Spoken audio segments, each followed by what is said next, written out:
Magandang gabi po mga migo. So ngayon ay may natapos tayong dalawang piraso, no. So ito po yung nozzle burner nya, LPG mode po.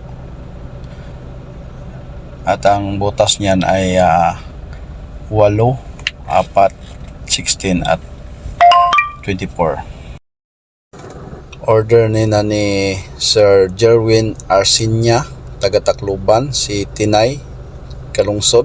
So may dalawa pa tayong sinusunod, no. Ang kay Sir Escobar, ito po yung chamber nya, labas-pasok design po yung kay Sir Escobar kasi. So ginagawa pa ni Noy. So ito, itispire muna natin itong dalawa na kanila ni Sir. Ito, i-tutorial na din natin ito. So una, lagyan po natin ito ng use oil. Engine use oil po yung gamit natin dito, yung tangke nya.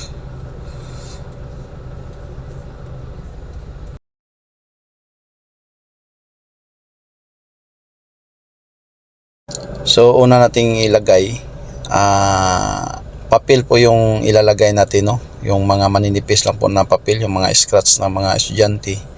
Yan po yung dapat natin na ilagay, huwag po yung karton. Pero kung mas madalian, okay naman na ipangpalingas yung gasoline, lagyan nyo po ng use oil din. Yung mixing niya ay 50-50 para mas madali siya. Pero sa atin wala sayang gasolina ngayon, so ito yung ilalagay muna natin, yung papel. Tapos lagyan natin ng krudo.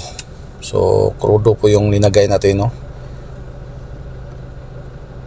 Ayan, kahit konti lang na mabasa lang yung papel nya para mas madali siyang mapalingas. Kasi kung papel lang kaagad, so hindi pa natin siya mapainit, no.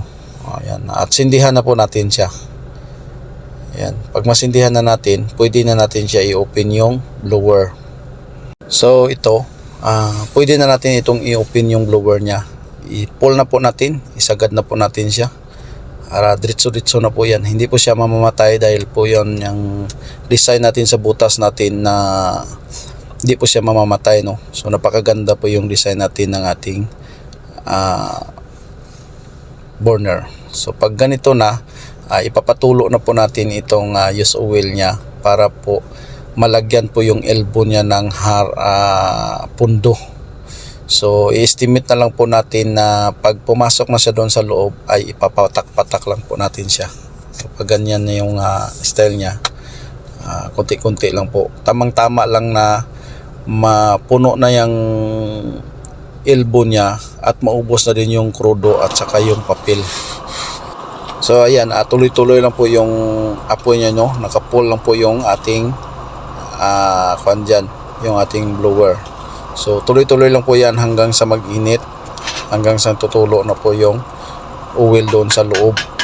So pag tititingnan natin yung oil niya na nakapasok na sa loob, so control na po tayo, ipatak-patak na lang po natin. Huwag po nating biglain na magpasok yung oil sa chamber niya, doon sa flooring niya, kasi mamamatay po kung mabigla siya ng use oil dahil malamig pa po yung use oil. So kailangan natin dahan-dahan lang hanggang sa mag-init yung chamber niya. Ayan po yung pagpa-apoy nito. So ito na po, bali nakuha na po natin siya ang kanyang may nakapasok na po na oil doon. So kukunin na lang natin yung level niya at ipapatak na lang natin per seconds yan, no. Makikita nyo, nakapasok na po yung use oil niya. So pag ganito na po, tuloy-tuloy na po yung apoy natin dito. So pwede na natin itong sasalangan ng linuluto natin. Ayan, papatungan natin yan ng takuri. Ayan. So yan po yung apoy niya. So maganda na po yung apoy niya, no. Ayan. Ito sa kabila. Ayan, maganda na din yung apoy niya. So kukunin na lang natin yung level ng ating oil regulator at pwede na natin siyang makontrol na ang kanyang hangin kung gusto tayo magpahina o kalahati lang yung kanyang controller. So ito, try natin siya i-regulate, no, i-control natin yung apoy niya para makita natin yung apoy niya. So ito, try natin pa-in. Lagay natin sa number 2. Ayan, number 2 yung kanyang controller. So dito naman sa kabila, try natin pa hinaan lang. Lagay natin sa number 2. So ayan. So mapainin natin siya, no. So medyo malakas pa yung apoy niya kasi marami pa siyang oil sa loob. So kung konti na lang po yung oil niya, maganda din yung apoy niya, mapainin na natin. So yan po yung in niya. Okay na din, no. Maganda din siya. Minor lang talaga yung apoy niya. Ang kabila, ganun pa rin. So blow na blow pa rin yung apoy niya kahit niya painin. So perfect talaga ito sa pang household.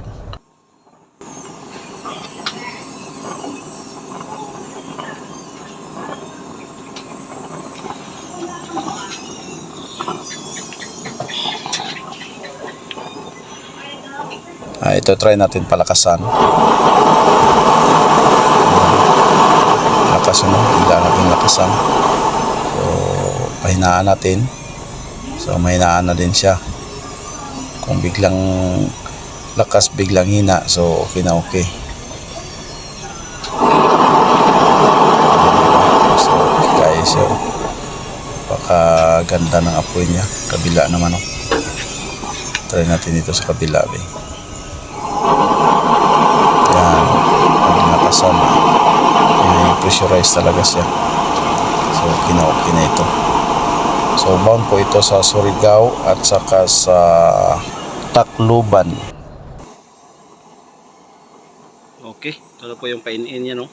So ito yung kanya oil level regulator. Kung magsobra dyan, dito na lang tayo mag-control. Ito dito sa kabila. Kung mag-apaw na dyan sa regulator niya, yan, may butas po yan. Ilinisan na lang po natin para pwede po siya mag-ano. So ang gagawin nyo, halimbawa kung magpatay na kayo ng apoy, so hayaan nyo na lang yung oil dyan na maiwan.